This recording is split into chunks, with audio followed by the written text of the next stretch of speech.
Hello everyone, আসসালামু আলাইকুম। Welcome to MK cooking house. কেমন আছো সবাই? আশা করি সবাই ভীষণ ভালো আছো, আমিও ভালো আছি। দেখতে দেখতে চলে আসলো খ্রিস্টানদের সবচাইতে বড় ধর্মীয় অনুষ্ঠান ক্রিসমাস ডে। এই ক্রিসমাস ডে তারা বিভিন্নভাবে উদযাপন করেন, আর এই জাতির প্রতি শ্রদ্ধা নিবেদনের উদ্দেশ্যে আমি একটা স্পেশাল টুটি ফুটি এবং পিনাটস দিয়ে বিভিন্ন ধরনের ফ্রুট, ড্রাই ফ্রুট আর পিনাটসে ভরা একটা স্পেশাল ফ্রুট কেক তৈরি করব। তো চলো দেখে নিই আমরা এই ফ্রুট কেকটা কিভাবে তৈরি করছি।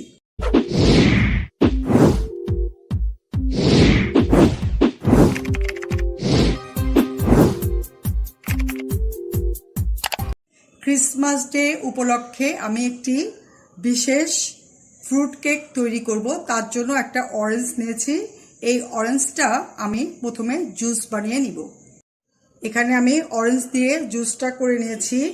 এখন আমি, যেহেতু ফ্রুট কেক আর ক্রিসমাস ডেতে কেকটা একদম ফ্রুট এবং পিনাটে ভর্তি থাকে, সেজন্য আমি এখানে কয়েক রকমের পিনাট আর টুটি ফুটি নিয়েছি, কিশমিশ নিয়েছি, মুরব্বা নিয়েছি। এখন এগুলো আমি এই অরেঞ্জের জুসের ভিতরে আমি মিশিয়ে নিব।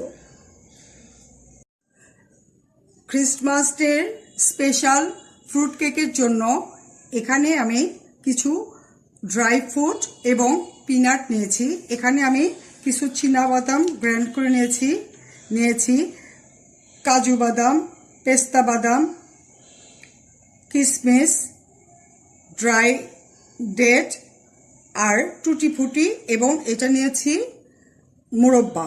এখন এগুলো সবগুলো আমি এই অরেঞ্জ জুসের মধ্যে ভিজিয়ে রাখবো। এখন এই অরেঞ্জ জুসের মধ্যে আমি প্রথমে পিনাটগুলো দিয়ে দিচ্ছি।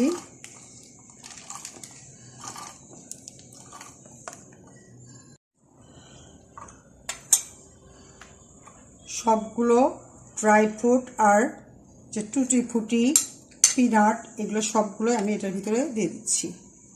কিছু কিছু রেখে দিচ্ছি উপরে গার্নিশ করার জন্য।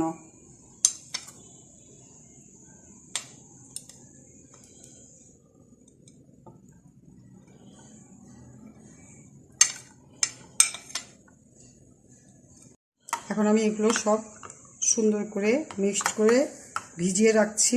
এটা আমি 1 ঘন্টার মতো ভিজিয়ে রাখবো। এই 1 ঘন্টার মধ্যে এই জুসটা অনেকটাই এই ফ্রুটের মধ্যে অ্যাবজর্ব হয়ে যাবে। এখন এটা আমি ভিজিয়ে রাখি। এখন আমি এই জুসের জিনিসটা ঢেকে রাখবো, নইলে এটার ভিতর থেকে সেন্টগুলো বের হয়ে যাবে। এই পর্যায়ে আমি এখন চিনির ক্যারামেল করে নিব। এখানে আমি ক্যারামেল করার জন্য 1/4 কাপ চিনি দিচ্ছি, আর এটার মধ্যে কিছুই দিব না, চালটা একটু বাড়িয়ে দিব। চিনিটা আস্তে আস্তে ক্যারামেল হয়ে যাবে। চিনিটা হাই ফ্লেম দেওয়ার জন্য দেখো আস্তে আস্তে এটা চিনিটা গলে যাচ্ছে এবং ক্যারামেল তৈরি হচ্ছে। চিনিটা পুড়ে ক্যারামেল হয়ে যাচ্ছে। সবগুলো চিনি গলিয়ে নিব, তার জন্য আমি আরো কিছুক্ষণ এটা জল দিব। চিনিটা আমার পুরাটাই ক্যারামেল হয়েছে। এখন আমি এটার মধ্যে 1/3 কাপ পানি দিয়ে দিব। আর এই পানিটা দিতে হবে খুব সাবধানে, আস্তে আস্তে। আর এটা হলো নাড়তে হবে, একবারে দেওয়া যাবে না। পানি দেওয়ার পরে ক্যারামেলটা দলা পাকিয়ে গিয়েছে, এটা চিন্তার কোনো কারণ নেই। আস্তে আস্তে জাল হতে হতে এই দলাটা ভেঙে যাবে, পুরাটাই গলে যাবে এবং এই ক্যারামেলের পানিটা পাতলা হবে। সেই পর্যন্ত আমি এটা জাল দিয়ে দিব। ক্যারামেলটা আমার পানি দেওয়ার পরে একদম লিকুইড হয়ে গিয়েছে। এটা আর কিছুক্ষণ জাল দিয়ে এটা আমার কমপ্লিট হবে। ক্যারামেলের পানিটা আমার লিকুইড হয়েছে। এখন এটা আমি চুলা বন্ধ করে ঠান্ডা করে নিব। ক্যারামেলের পাতিলটা আমি নামিয়ে এখানে একটা হ্যাভি বটম যুক্ত পাতিল দিয়েছি। এটার ভিতরে আমি কেকের মোল্ড বসিয়ে কেকটা বানাবো। আর এটা এতক্ষণ এটা প্রিহিটেড করে নিব এটার ভিতরে একটা স্ট্যান্ডও বসে দিলাম। এখন আমি কেকের বাকি প্রিপারেশনটা করে নিব।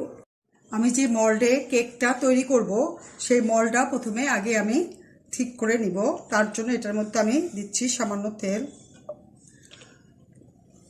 এখন আমি এই তেলটা বাটির চতুর্দিকে সুন্দরভাবে মাখিয়ে নিচ্ছি একটা ব্রাশ দিয়ে।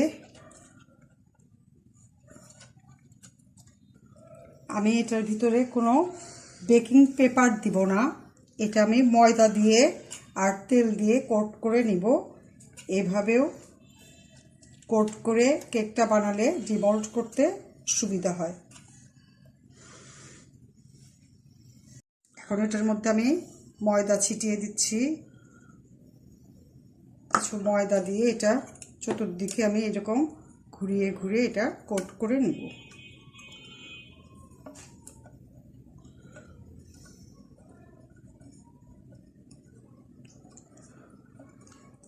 চতুর্দিকে আমার ময়দাটা দিয়ে কোট করা হয়েছে।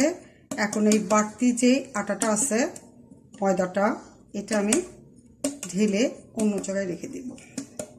বাটির ভিতরে আমার দেখো সুন্দরভাবে তেল আর ময়দা দিয়ে কোট করা হয়েছে।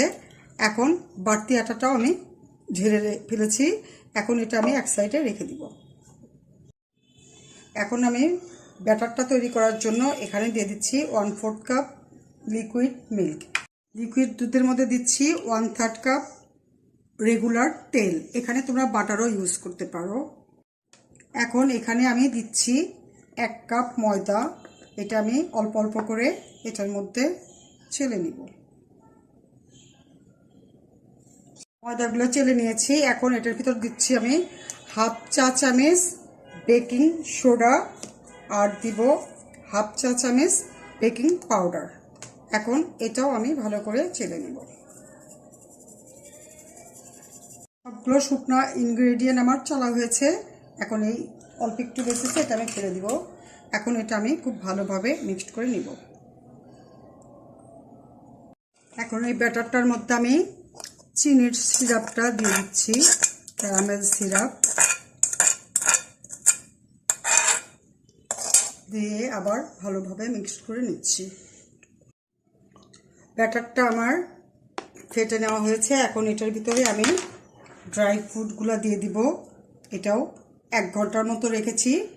এটা একদম পুরা জুসটাই অ্যাবজর্ব করে নিয়েছে। এখন এগুলো আমি সব এটার ভিতরে দিয়ে দিচ্ছি,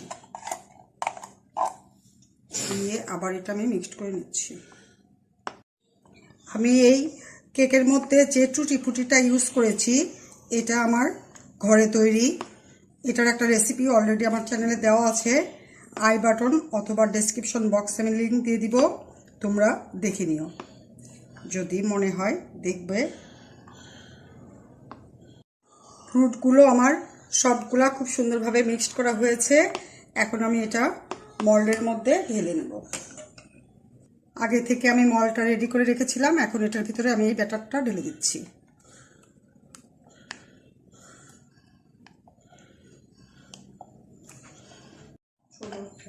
এখন এই মলটা আমি একটু ট্যাপ করে দিচ্ছি যাতে কোনো এয়ার বাবল থাকলে বের হয়ে যায়। এখন এটার উপরে ডেকোরেশনের জন্য আমি আবার একটু এই বাদাম টুটি ফুটি দিয়ে একটু গার্নিশ করে নিচ্ছি। তাহলে এটা দেখতে অনেক সুন্দর লাগবে। আর এই কেকটা যেহেতু ক্রিসমাস স্পেশাল কেক, এটা খেতে পুরাটাই বাদাম বাদাম লাগবে, অনেক ভালো লাগবে খেতে।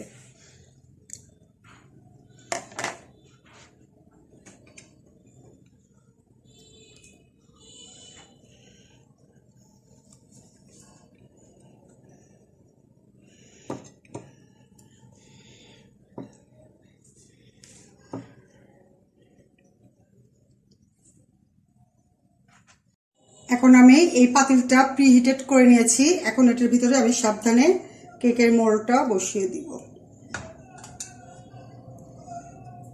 তারপরে এটা একটা ঢাকনা দিয়ে ঢেকে দিব। ঢাকনার ভিতরে একটা ছিদ্র ছিল, সেটাও আমি টিস্যু পেপার দিয়ে আটকে দিয়েছি। এখন আমি এটা 40 থেকে 45 মিনিট বেক করব। 40 মিনিট পরে আমি এটা আরেকবার চেক করব যে হলো কিনা। তারপরে না হলে আরও 5 মিনিট দিয়ে রাখবো। 50 মিনিট পরে আমি এই ঢাকনাটা খুলে দেখছি। আমি 40 মিনিটের সময় এটা একবার খুলে দেখেছিলাম, তখনও হয়নি। এখন আরও 10 মিনিট রেখেছিলাম। এখন আমি কাঠি দিয়ে দেখছি, এটা আমার হয়েছে। এই যে কাঠি একদম ক্লিন এসেছে, এটা আমার হয়ে গেছে। এখন এটা আমি ঠান্ডা করে পরে ডিমোল্ড করে নিব। গরম গরম যদি আমরা ডিমোল্ড করতে যাই তখন কেকটা ভেঙে যেতে পারে, সেজন্য আমি এটা একদম পুরোপুরি ঠান্ডা করব, দেন এটা ডিমোল্ড করে তোমাদের কাছে পরিবেশন করে দেখাবো। কেকটা মোটামুটি ঠান্ডা হয়েছে। দেখো এটার এই বাটির পাশ থেকে একদম খুলে খুলে এসছে। এটা ঠান্ডা হয়েছে দেখেই এটা খুলে গেছে, তো একদম পুরোপুরি ঠান্ডা হয়নি। এই পর্যায়ে আমি এটার ভিতরে একটু সুগার সিরাপ ব্রাশ করে দিব। এটা এখনো কিছুটা গরম আছে, পুরোপুরি একদম ঠান্ডা হয়নি। এই পর্যায়ে সুগার সিরাপ ব্রাশ করে দিলে কেকটা অনেক সফট আর স্পঞ্জি হয় এবং দীর্ঘক্ষণ সেটা স্পঞ্জি থাকে।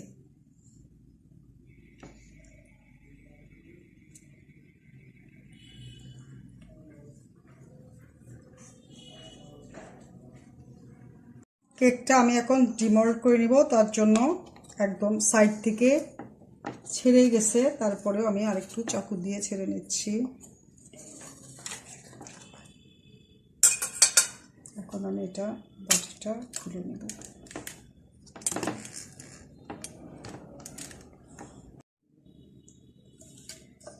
এই যে দেখো পিছনেও সুন্দর হয়েছে, এই যে সামনে দেখো কত সুন্দর হয়েছে আর কি স্পঞ্জি।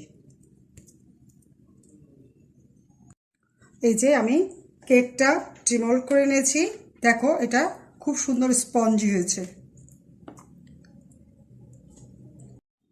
এই যে বন্ধুরা আমি অন্য একটা প্লেটে এটা সার্ভ করে দিয়েছি।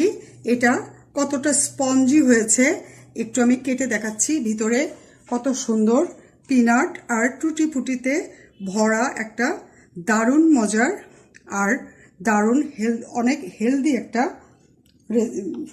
কেক।